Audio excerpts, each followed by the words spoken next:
एक बार फिर से आपका स्वागत करते हैं जिकोनिक्स क्लासेस में। आज हम लोग पढ़ेंगे क्लास 12 के दूसरा अध्याय पुष्पी पादपों में लैंगिक जनन, जिसमें एक बहुत ही महत्वपूर्ण टॉपिक है आर्कीस्पोरियल सेल थ्योरी, यानी कि आर्कीस्पोरियल कोशिका सिद्धांत, जो कि नीट और बोर्ड के एग्जाम से बहुत ही महत्वपूर्ण है। आर्कीस्पोरियल सेल थ्योरी पढ़ने से पहले हमें पुष्प के बारे में जानना होगा कि पुष्प क्या है।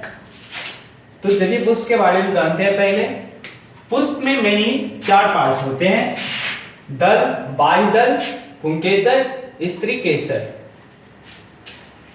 ये जो है पत्ती जैसा संरचना, इसी को अपना सब बाह्यदल बोल देते हैं।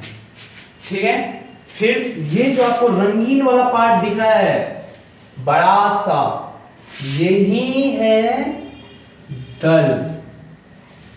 और ये ऐसे ये वाला संरचना हो गया आपका पुंकेसर। और ये घैला जैसा जो संरचना दिख रहा है ना, ये है स्त्री केसर। समझ गए? तो पुष्प में क्या क्या भाग है? दल, बाह्यदल, पुंकेसर, स्त्री केसर। एक इमेज है, ये है, ये क्या है? कमेंट करो, आप सब कमेंट करो, ये है क्या? ये क्या है? 1 नंबर आप लोग कमेंट कीजिएगा कि फर्स्ट था ना, वो क्या है। फिर ये हो गया आपका 2 नंबर, फिर ये 3 नंबर, फिर ये 4 नंबर। आप लोग कमेंट कीजिएगा 1 2 3 4 चारों का नाम। ठीक है। तो जान गए पुष्प के बारे में। अब पुष्प का ना एगो भाग पुंकेसर के बारे में अपना सब अध्ययन करेंगे। पुष्प का एगो भाग लिया अपना सब पुंकेसर। अब पढ़ेंगे कि पुंकेसर क्या है, पुंकेसर में क्या होता है, कैसा होता है। ये पुंकेसर है। पुंकेसर में भी 3 भाग होता है। ये दिख रहा है तंतु है ये।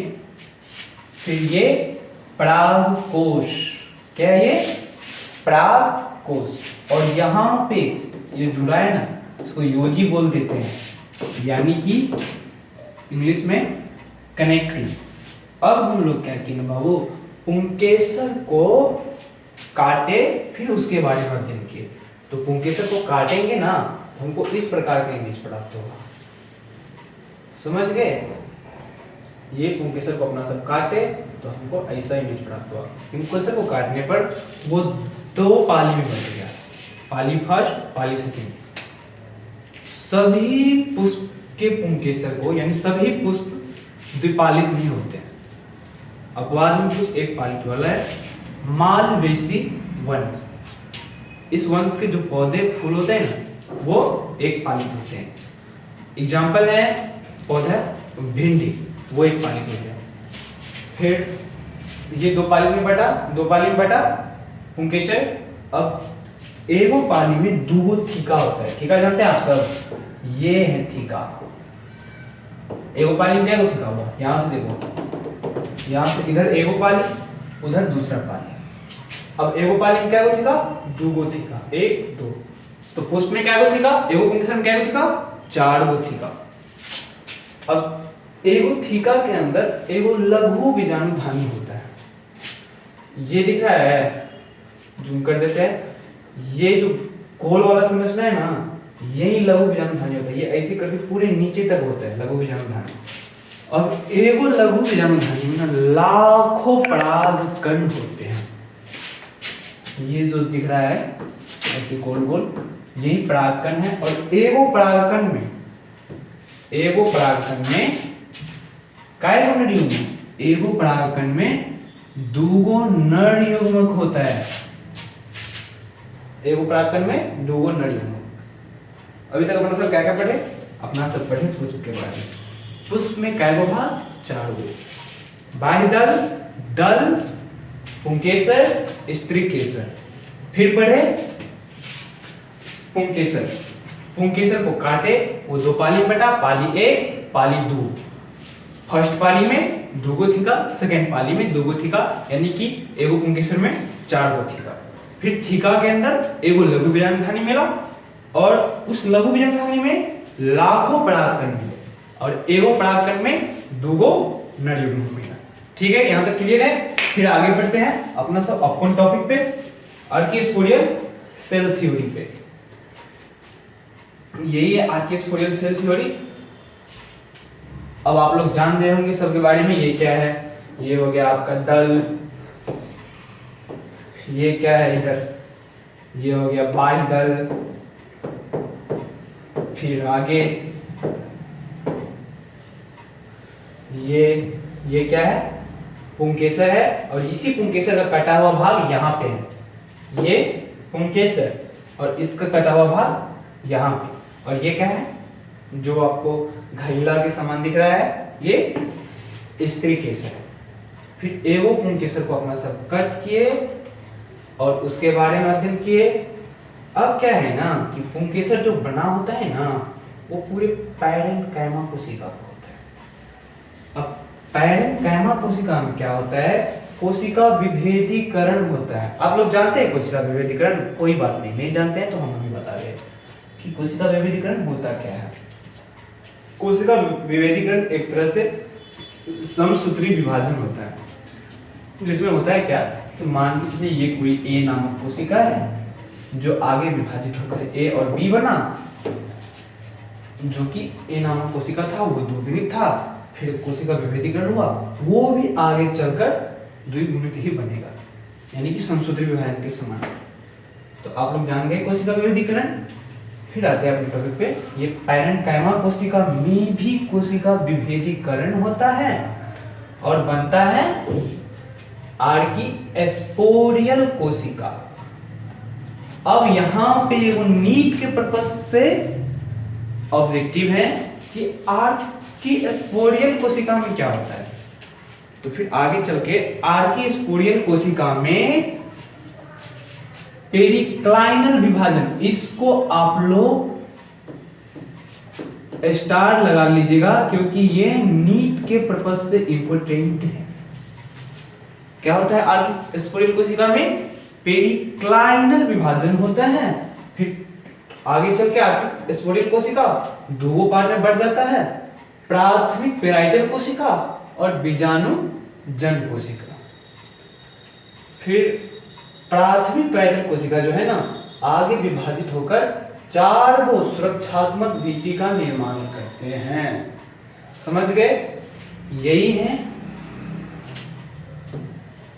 4 गो कोशिका भित्ति, मतलब 4 गो सुरक्षात्मक भित्ति जो प्राथमिक पेराइटल कोशिका के द्वारा बनाया गया है, जिसमें ये दिख रहा है पहला वाला लेयर, ये पहला वाला लेयर, ये है आपका अंतःस्थ त्वचा यानी इपिडर्मिस, और अंतःस्थ त्वचा के ठीक अंदर दूसरा वाला लेयर अपना से बोल देते हैं उसको अंतःस्थिसियम, इंडोस्थिसियम।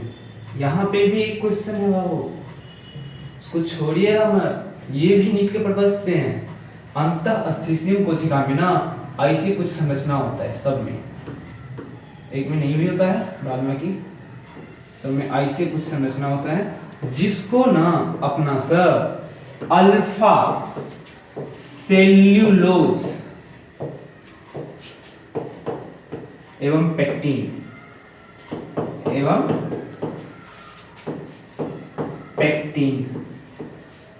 समझ गए? क्या है कि प्राथमिक पेराइटल कोशिका का प्रथम आवरण है अंतःस्थ त्वचा, और उसके ठीक अंदर क्या है?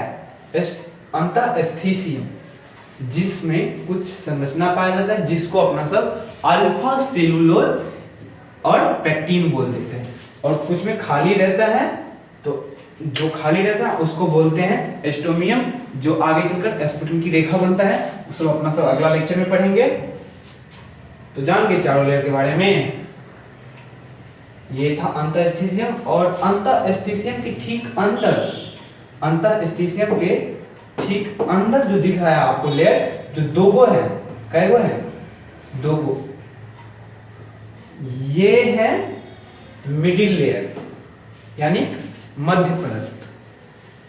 फिर मध्य परत के अंदर एक और लेयर है जिसको हम लोग बोल देते हैं टेपिटम, जो कि बहुकेंद्रीय होता है, यानी कि टेपिटम में एक से अधिक केंद्रक पाए जाएंगे। तो क्या है, प्राथमिक पेराइटल कोशिका चार सुरक्षात्मक लेयर का निर्माण करता है। तो आपको क्या लगता है, तभी जो पढ़े थे दो कोशिका बना था, किसके फलस्वरूप दो कोशिका बना था? आर्किस्पोरियल कोशिका में जो पेरिकाइनल विभाजन हुआ था, तो उसके फलस्वरूप दो कोशिका बना था, प्राथमिक पेराइटल कोशिका और बीजाणुजन कोशिका। तो प्राथमिक पेराइटल कोशिका तो चार लेयर का निर्माण किया। अब बीजाणुजन कोशिका यानी स्पोरोजिनस से ये क्या तभी से बैठा रहेगा, ये भी तो कुछ करेगा ना, तो ये भी बहुत सारा स्पोरोजिनस कोशिका का निर्माण कर लेता है। यही है स्पोरोजिनस कोशिका, बहुत सारा स्पोरोजिनस कोशिका का निर्माण कर लिया। फिर क्या होता है, अपना आर्किस्पोरियल सेल थ्योरी यही तक है, समझ गए? आर्किस्पोरियल सेल थ्योरी के बारे में एक बार रिकैप करते हैं लास्ट में। क्या पढ़े अपना सब? पहले पढ़े पुष्प, कि पुष्प क्या है। पुष्प में चार पार्ट था, बाह्य दल, दल, स्त्री केसर, पुंकेसर। अब बाह्य दल और दल जनन के दृष्टिकोण से महत्वपूर्ण नहीं था। फिर पढ़े अपना सब पुंकेसर। पुंकेसर को काटे, दो पाली बना, पाली एक, पाली दो, मतलब प्रथम पाली में कै गो थीका था? दो गो थीका, और द्वितीय पाली में भी दो गो थीका था। तो कै गो थीका हो गए टोटल? चार गो। अब एगो थीका के अंदर एगो लघु बीजाणु धानी होता है, और लघु बीजाणु धानी में क्या था? परागकण था। कितना? लाखों परागकण था। फिर एगो परागकण में दो गो नर युग्मक था। ये था पुष्प के बारे में। फिर आगे चले, फिर पढ़े पुंकेसर के बारे में। तो पुंकेसर क्या, कौन सा कोशिका का नाम होता है? पायरेन्काइमा कोशिका का। पायरेन्काइमा कोशिका आगे कोशिका विभेदीकरण कर आर्किस्पोरियल कोशिका का निर्माण करता है। फिर आर्किस्पोरियल कोशिका में पेरिक्लाइनल विभाजन होता है, जो कि यहाँ पे क्वेश्चन बनता है कि आर्किस्पोरियल में क्या होता है जिससे प्राथमिक पेराइटल कोशिका और स्पोरोजिनस सेल यानी बीजाणुजन कोशिका का निर्माण होता है। तो उसमें पेरिक्लाइनल विभाजन होता है आर्किस्पोरियल कोशिका में, जिसके फलस्वरूप दो कोशिका बनता है, प्राथमिक parietal cell and sporogenous cell, यानी कि प्राथमिक पेराइटल कोशिका और बीजाणुजन कोशिका। फिर प्राथमिक पेराइटल सेल आगे चलकर चारों सुरक्षात्मक भित्ति का निर्माण करता था, जिसमें पहला था मध्यस्थ त्वचा, दूसरा अंतःस्थिशियम, तीसरा मध्यपड़द, चौथा टेपिटम। अब इसमें यहाँ पे भी एक क्वेश्चन था कि अंतःस्थिशियम में क्या पाया जाता है, तो उसमें भी अल्फा सेलुलोज और पेक्टिन पाया जाता है। और एक खाली वाला था बीच में, याद था ना, वो एस्टोमियम, जो कि आगे चल के स्फुटन की रेखा बनाता है। फिर पढ़े वो दूसरा वाला पार्ट बीजाणुजन कोशिका, वो भी बहुत सारा कोशिका का निर्माण बोला था, किया था, वही है स्पोरोजिनस। जाते जाते कुछ हो जाए, एक दो लाइन चलो फिर सुनाते हैं। ये कहते हैं, मंजिल मिले या ना मिले ये तो मुकद्दर की बात है, मंजिल मिले या ना मिले ये तो मुकद्दर की बात है, हम कोशिश ही ना करें ये तो गलत बात है। धन्यवाद, थैंक यू।